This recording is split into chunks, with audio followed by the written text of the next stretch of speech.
Good morning. Welcome to Learning to Learn a Language. So we are in the third section of our second unit of the English Reader of 11th Standard, and as you have guessed rightly, it happens to be a short story. I have already made a mention. Short story is a very beautiful compact form of prose writing, prose rendering, and it is always a kind of a mirror asking you to look at the society through this particular mirror, and it has a rising action, it has a climax, it has a falling action, and of course there are a couple of messages also. Sometimes that is certainly not the purpose of literature. The writer chooses to entertain you, the writer chooses to educate you. Sometimes when you feel very low and blue, he tries to enthrall you, rejuvenate you, make you feel very positive about life. And not only that, sometimes writers become highly sarcastic. Sarcasm happens to be a kind of a tool. They fill their pen with sarcasm, satire. That is one way of laughing at the society. Sometimes literature happens to be very therapeutic. I remember having made a mention of it. Literature has the responsibility of curing the people of their invisible maladies. Like a physician who takes up the responsibility of curing you of your physical illness. A person of literature, a writer, also takes upon his shoulders the responsibility of curing you of your invisible maladies, the psychological problems. Sometimes we become very vain, we become very proud, we become snobs even without our knowledge. Sometimes you find the society completely changes us into what we do not want to be, what we never knew we have become. Now that exactly is the area where the writer would like to hold the mirror and ask you to have a glimpse of yourself. You will be shocked to know that instead of evolving into a compassionate, empathetic individual, you have become very vain, you have become very self-centered. And in this particular context, we are happy to have Saki with us. Hector Hugh Munro, an English writer who represents the Edwardian society, has been called a master of ironic situations. Now he uses his pen to make people, draw the attention of people to their smallness. Sometimes a person may feel that he is very sharp-witted, he is very shrewd, he is very sensitive and he cannot be cheated down by anybody, but that person is the one who really gets cheated by another one. Or sometimes his tricks, they boomerang, and he rather falls a victim to his own pseudo shrewdness. And Saki now gives you a very beautiful story. I would recommend many of his stories are there. The Open Window is something very beautiful, right? Very entertaining kind of a story. And now we have for us prescribed a shot in the dark. Now what do you mean by it? To aim and shoot even when there is visibility, when there is enough and more of brilliant sunshine, it warrants lots of training and skill. Sometimes it's a shot in the dark. You do not know where exactly what did you shoot at? Where exactly did if it happens to be an arrow, which was the target? Did you hit the target or miss the target? We do not know. Sometimes we aim at doing something and we miss it completely, and we fall a victim to our own tricks. Now, you know, the hero of the story happens to be a person who aspires to become a politician, Philip Slitherby. And he so much would like to become a politician, and he is doing every little thing possible. And the first step here to become a politician is to get to know people who are very influential in the society, people who are somebodies in the society, people who can influence, people who have not only money but also a social standing, people who can say something and have their word taken seriously. So he is in search of such people and comes upon to know Mrs. Saltpen Jago. Now she is somebody, of course, somebody in Yorkshire County. Not only that, even in London she is somebody. And if you get to know her and if you can build a friendship with her, it is going to be of tremendous help if you are aspiring to become a party manager, somebody in a political party. So our hero, Mr. Philip, he tries and he succeeds in getting an invitation from Mrs. Saltpen Jago, and she even invites him for a luncheon. And it's not just lunch, she invites him to stay for a couple of days in her country residence.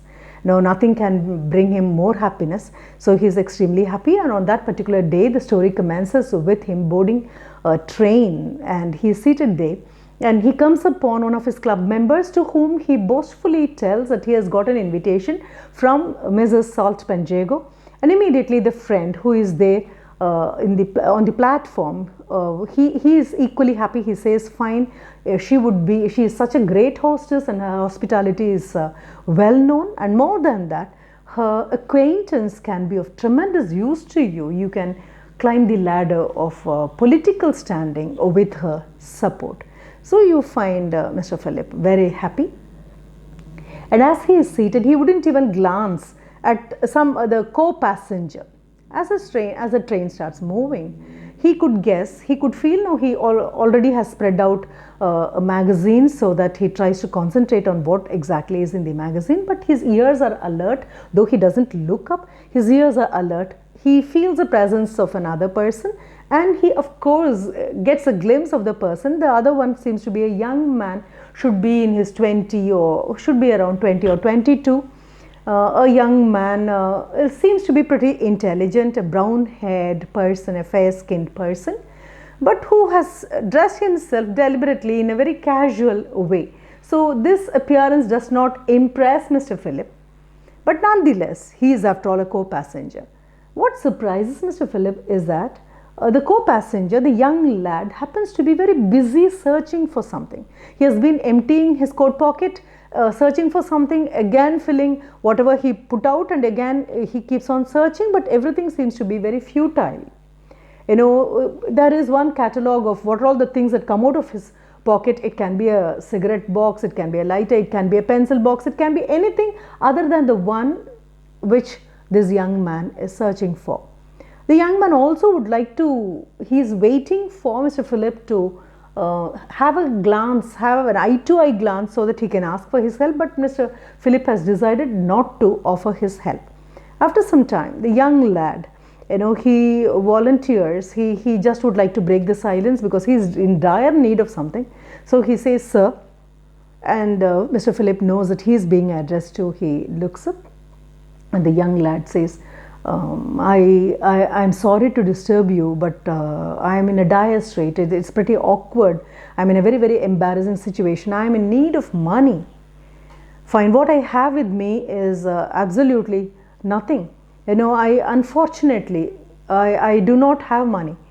Immediately, Mr. Philip asks, maybe you lost? The man says, no, sir, I did not lose. I left behind my sovereign purse.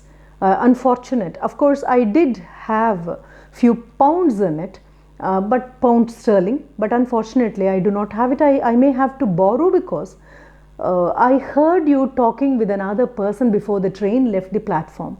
I heard you telling that you have been invited by Mrs. Saltpen Jago, and you would be staying with her for a couple of days, from Friday to next Tuesday.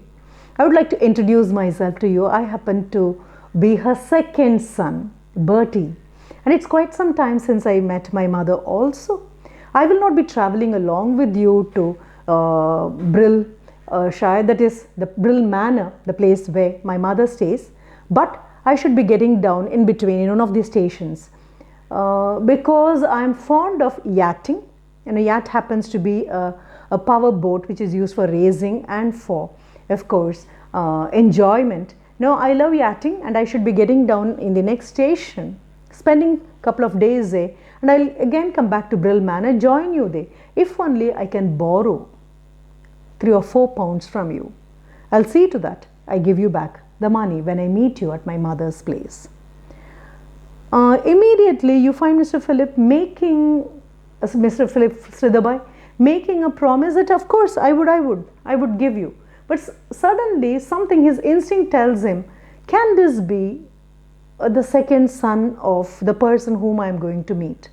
Now she seems to be a very influential person. She is of an aristocratic family, and here is a boy who says that, a brown-haired, fair complexioned young man who looks intelligent but also very careless. Am I to trust him? Am I to part with money? Or is he trying to fool me after hearing the conversation I had with a friend of mine? Some people do exploit, making use of the information which they could gladly get from the conversation you had with somebody and borrow money from you. He may be a fraud, he may be a cheat.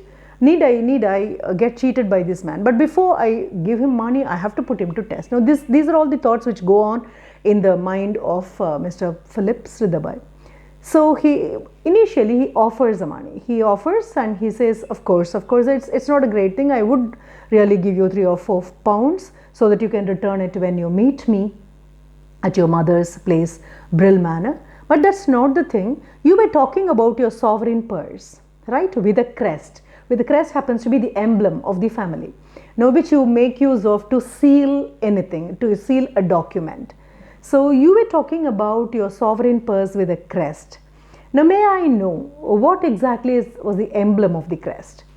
You said that you left it behind. The boy immediately says, yes, I wrote a letter and I had to seal the envelope and did make use of the crest, for which I pulled out my sovereign purse, and I think that's exactly where I should have left it behind. After having paid for the taxi, after having got the train ticket, I don't have anything left behind, and if I have to stay there for 3 days in the nearby village to continue with my acting experience, fine, I really need some money. I think that's exactly I should have left, and the emblem, the crest on my sovereign purse, that happens to be a demi-lion with a paw, cross crest, right? So it is a demi-lion that happens to be the symbol, and that is the emblem. Immediately, Philip Sridharbai has a flash of thought, because he did receive a letter from, of course, the little boy here whom he finds in the train, Bertie. His mother, Mrs. Salt Penyago, she had sent a note inviting him to spend some time. So Mr. Philip recollects, and he recollects that the crest that was used on the notepad did not have a demi-lion. Instead, it had a greyhound cruant. So it was a symbol of a greyhound.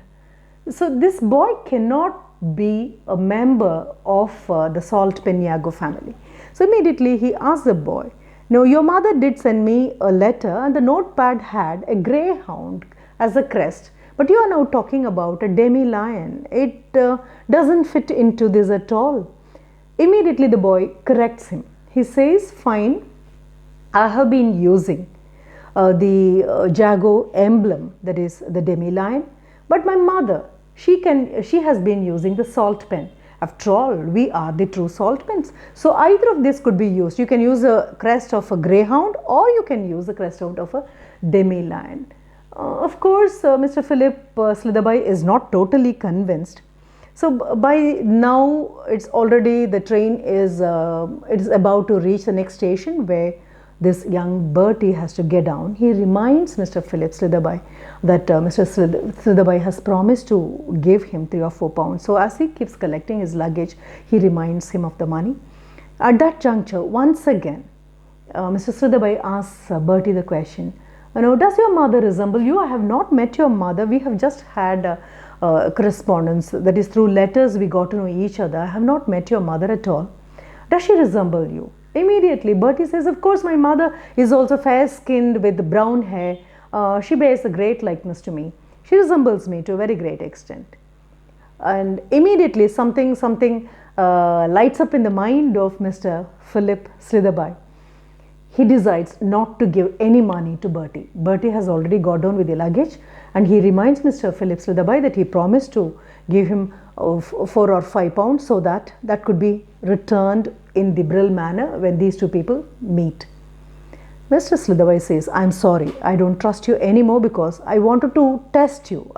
That's why I laid a trap. Now, you were talking about your sovereign purse with a crest which you lost, and you have got demi-lion as the crest symbol. Otherwise, your mother has sent me a letter which has a greyhound.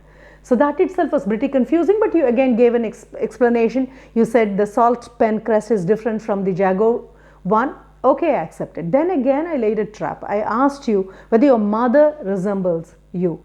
You immediately said your mother is fair-skinned with a brown hair. She bears a very close likeness to you. I'm sorry, I met your mother last Monday and she had a blonde hair. So that tells me that you are a fraud and I'm sorry, I cannot part with any money. The boy becomes very furious, but he is not able to do anything. But by then the train starts leaving the platform. Now we find Mr. Philip Slitherby extremely happy because he has outwitted a young boy who tried to cheat on him. He can now go back to Brill Manor, meet Mrs. Saltpen Jago, and when she throws a lunch dish, he can share how smart he was, how quick-witted he was to see through the fraudulence of a young boy and not give him money. This leaves him very happy. He is appreciative of his own wit, of his own wisdom, his own common sense and his own brilliance. The train reaches the place where it has to, and he knows pretty well that somebody should be waiting for him, and of course the lawyer of Mrs. Saltpen Jago is waiting for him. That happens to be Mr. Claude People Casey, who is a lawyer. So he's a pretty tall man and he's a pretty noisy man also. He keeps on talking with Philip Slitherby, and as they come out, Mr. Philip Slitherby finds that there is a beautiful car waiting, a huge car waiting for these two people. They board in the car, and as Mr. Claude People, that is the lawyer of Mrs. Saltpen, keeps on talking, you find the author, the narrator of this story, becomes very quiet, because he observes there in the car a box with two crests mounted. One happens to be that of a demi-lion and the other one happens to be greyhound. For a second he is shocked because the boy in the train, Bertie, who introduced himself to be the second son of Mrs. Saltpen, explained this to Mr. Philip. Mr. Philip, as I told you, would like to become a politician, for which he is in need of very influential persons in London. And Mrs. Saltpen happens to be a very influential, rich lady whose words are taken very seriously by people. If only she supports Mr. Philip, he can easily become the political manager of a particular party. But here he has lost a wonderful chance, thinking himself to be very shrewd, thinking of himself to be a person who can read into the trick of another person. What did he do? He refused to help the real son of Mrs. Saltpen Jago, that is Bertie. But even then, fine, anybody can get a piece of information and anybody can try to cheat on. As the travel continues in the car, at one point of time, you find the lawyer, that is Claude People Casey, the lawyer of Mrs. Saltpen. He continues to praise her. He says she is such an influential woman, such a reasonable woman, such a smart woman. She knows whom she should support and how long she should support, and when to drop the person, when to drop her support and withdraw her support. Very shrewd woman. The only problem is sometimes she behaves in a very insane way. The sense that she is so restless that she is ready to give not just surprises, shocks for people. This statement draws the attention of the narrator. He turns around. Philip Slitherby turns around and asks the lawyer, "What do you mean? I don't get you." He immediately says, "See, she had brown hair. It went so well with her fair complexion. All of a sudden, just 2 weeks back, she colored it and now she has a blonde hair, which is pretty shocking." Now, these are all certain things which she does without, shocking people. Otherwise, she is a reasonable lady. Now, maybe that's exactly where you find the narrator totally tongue-tied. So, the person whom he met in the train, of course, happens to be the second son of the person whom he really wants to meet, whose support he would like to win. Thinking of himself to be an extremely smart, guarded man, what did he do? Right? He did let go. It was a shot in the dark. No, his aim was totally missed and he could not hit the target. A very beautiful story, to tell you. Sometimes we think smart, we think we are extremely smart, but the situation turns against us, and the irony is we become fools and we fall for our own tricks. Now, after this beautiful story is over, as usual, you have your glossary that gives you lots of new words to get to know, followed by, of course, we have our reading comprehension questions and how you go in for the summary of it. So, before I conclude, a very quick recap. Now, the second unit had 3 pieces prescribed. One happens to be an autobiographical one, where you come upon a person who is really hardworking, smart, and her humble origin did not stop her from reaching great heights. Mary Kom. Then we went on to Ogden Nash, who tells you about how to take life as it comes and how to be, though not a sports person, but a sportive person, a person who enjoys in appreciating other people. And the third one happens to be a beautiful short story by Saki, who tells us that more number of people fall a prey, easy victim, when they play trick on others. So it's better to be slow and steady and smart-witted than pampering ourselves thinking that we are extremely shrewd. Thank you. Thank you for listening.